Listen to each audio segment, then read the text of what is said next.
Баршаңызға қайырлы күн достар. Бүгін біз жұмсақ болып пісетін осындай зебра пирогын жасайтын боламыз. Менімен бірге жасап көріңіздер. Бізге керек заттар: 4 жұмыртқамызға 300 грамм қантымызды қосып, миксерімізбен ағарғанша осылай миксерлеп алатын боламыз. Мінекей біздің жұмыртқамыз өйтіп ағарып, осындай болып керемет болып шықты. Ендігі бөлме температурасында тұрған 100 грамм сары майымызды қосамыз. Оның үстіне 200 грамм қаймағымызды қосып, миксерімізбен тағы да жақсылап араластырып аламыз. Және де 250 грамм ұнымызды алып, оның үстіне разрыхителімізді салып, електен өткізіп, массамызға салатын боламыз. Міндетті түрде бөліп салғандарыңыз жөн. Електен өткізіп салсаңыздар, сіздердің пирогтарыңыз көтеріліп, әдемі болып шығады. Сондықтан бөліп және де електен өткізіп салсаңыздар болады ұнды. Міндетті түрде сөйтіп салсаңыздар керемет болып шығады.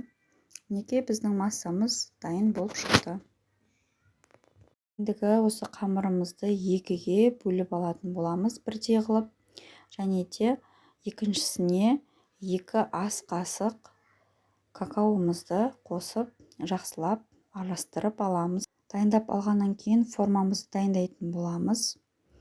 Менде 24 сантиметрлік форма, майлап аласыздар, немесе пергамент бумағын салсаңыздар болады. Міне дәл осылай салмамызды 2 ас қасықтан 2 түрінен дәл осы видеодағыдай салатын боламыз. Міндетті түрде 2 ас қасықтан салыңыздар, сонда әдемі болып шығады пирогтарыңыз. Дәл осылай салып шығамыз. Одан кейін таяқшамызбен видеодағыдай әдемілесеңіздер болады. Және де 180 градуста жарты сағатқа пісіріп аласыздар. Міндетті түрде тексеріп тұрыңыздар, піскен піспегенін. Біздің пирогымыз пісіп шықты. Енді 1 сағатқа бөлме температурасында суытып алсаңыздар болады.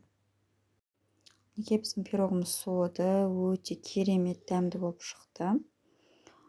Түрі де және де жұмсақ, дәмі де өте керемет болып шықты. Дәл осы рецептпен жасап көріңіздер. Видео ұнаса лайк басып, комментарий жазып, тіркеліп кетіңіздер.